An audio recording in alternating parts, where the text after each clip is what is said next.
ನಮ್ಮ ವಾಣಿ ಕನ್ನಡ ನ್ಯೂಸ್ ಚಾನಲ್ಗೆ ಸ್ವಾಗತ. ಪ್ರಿಯ ವೀಕ್ಷಕರೇ, ನಾನು ಸಲೀಂ ಜಾವಿದ್. ನಾವೀಗ ದಾವಣಗೆರೆ PB ರಸ್ತೆಯಲ್ಲಿರುವಂಥ ಆವಾಸ್ ಫೈನಾನ್ಸ್ ಅಂದರೆ ಫೈನಾನ್ಸ್ನವರು ಬೀಗ ಹಾಕೊಂಡು ಹೋಗಿದ್ದಾರೆ. ಮಹಿಳೆಯರ ಮಕ್ಕಳು ಹೊರಗಡೆ ಕೂತ್ಕೊಂಡಿದ್ದಾರೆ. ಅವರು ತುಂಬ ನೊಂದಿದ್ದಾರೆ.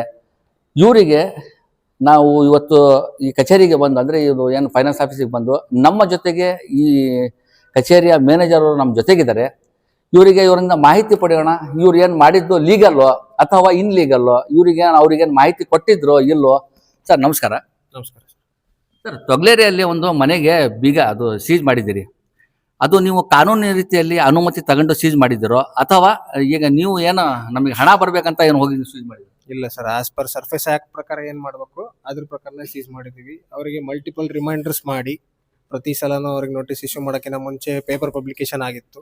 ಕಸ್ಟಮರಿಗೆ ಪ್ರತಿಯೊಂದು ಇಂಟಿಮೇಷನ್ ಮಾಡಿ ಫೈನಲ್ ಆಗಿ ಡಿಸ್ಟಿಕ್ ಕೋರ್ಟ್ ಕಡೆಯಿಂದ ಆರ್ಡರ್ ಬಂದ ಮೇಲೆ ಹೋಗಿ ಅವರ ಏಜೆನ್ಸಿ ಕಡೆಯವರು ಯಾವುದು ಕಂಪ್ನಿ ಪಾಲಿಸಿ ಪ್ರಕಾರ ಏನೈತಲ್ಲ ಅದನ್ನ ಅವರು ಸಬ್ಮಿಟ್ ಮಾಡಿ ಮನೆ ಸೀಸ್ ಮಾಡಿ ಬಂದಿದ್ದಾರೆ. ಅಲ್ಲ ಸರ್, ಅದು ಅವ್ರು ಹೇಳ್ತಾ ಇದ್ದಾರೆ ನಮಗೆ ಬರೀ ನೋಟಿಸ್ ಕೊಟ್ಟಿದ್ರು, ಈ ಮನೆ ಸೀಜ್ ಮಾಡೋದು ನೋಟಿಸ್ ಕೊಟ್ಟಿಲ್ಲ ಅವರು, ಬರೀ ನೀವು ಹಣ ಕೊಟ್ರಿ ಅಂತ ನೋಟಿಸ್ ಕೊಟ್ಟಿದ್ರು ಅಂತ ಹೇಳ್ತಾ ಇದ್ರು. ಇಲ್ಲ ಸರ್, ಇದು ಅದೇ ಪ್ರಕಾರನೇ ಪೇಪರ್ ಪಬ್ಲಿಕೇಶನ್ ಯಾವಾಗ ಮಾಡ್ತೀವಿ ಅಂದ್ರೆ ಸೀಸಿಂಗ್ ಮಾಡ್ತೀವಿ ಅನ್ನೋ ಬಿಫೋರ್ ಮುಂಚೆನೆ ಪೇಪರ್ ಪಬ್ಲಿಕೇಶನ್ ಮಾಡ್ತೀವಿ. ಇದನ್ನ ಕಸ್ಟಮರ್ ಇಂಟಿಮೇಷನ್ ಕೂಡ ಮಾಡಿರ್ತೀವಿ. ಗ್ರಾಹಕರಿಗೆ ಕೊಟ್ಟಿರೋದು ಏಜೆನ್ಸಿ ಕಡೆಯವರು ಹೋಗಿ ಗ್ರಾಹಕರಿಗೆ ಮನೆ ಮುಂದೆ ಹಚ್ಚಿ ಬಂದಿರೋದು. ಯಾವುದು ನಾವು ವಿತೌಟ್ ಇಂಟಿಮೇಷನ್ ಮಾಡೋಕ್ಕಾಗಲ್ಲ ಸರ್, ಯಾಕಂದ್ರೆ ನಾವು ಕಾನೂನಾತ್ಮಕ ಹೋಗ್ಲೇಬೇಕು.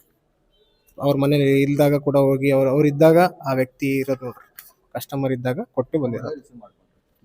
ಅವ್ರಿಗೆ ಕೊಟ್ಟು ಇಂಟಿಮೇಷನ್ ಮಾಡಿದ್ರೆ ಕಟ್ತೀವಿ ಅಂತ ಹೇಳಿದ್ರೆ ಬಟ್ ಕಟ್ಟಿಲ್ಲ ಸರ್. ಮಲ್ಟಿಪಲ್ ಸರ್, ಅವರು ಸಾಲ ಎಷ್ಟು ತಗೊಂಡಿದ್ರು ಸರ್? 5 ಲಕ್ಷ ತಗೊಂಡಾರೆ. ಅವರು 3 ಲಕ್ಷ ನಾವು ಕಟ್ಟಿದ್ದೀವಿ, 2 ಲಕ್ಷ ಬಾಕಿ ಇರೋದು, 2,05,000 ರೂಪಾಯಿ.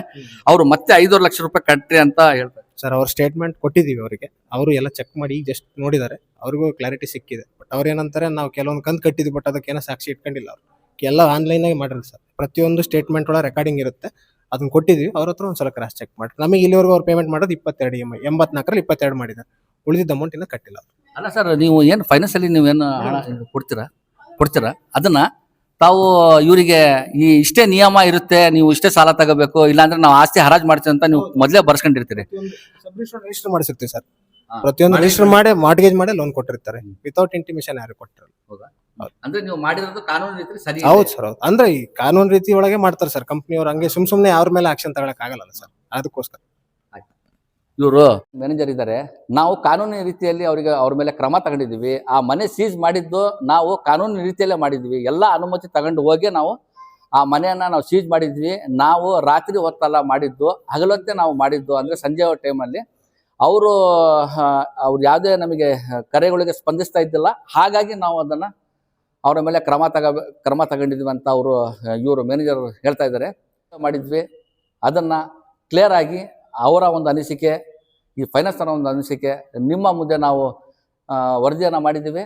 ಈಗ ಮುಂದೆ ಕಾದು ನೋಡಬೇಕು, ಅವ್ರೇನು ಕಾನೂನು ರೀತಿಯಲ್ಲಿ ಕ್ರಮ ತಗೊಳ್ತಿದ್ರು, ಅವರು ಬೀಗ ಹಾಕೊಂಡು ಹೋಗಿ ಬಂದಿದ್ರು, ಅವ್ರೇನು ಕಾನೂನು ರೀತಿ ಹೋರಾಟ ಮಾಡ್ತಾರೋ ಮುಂದೆ ಕಾದು ನೋಡಬೇಕು.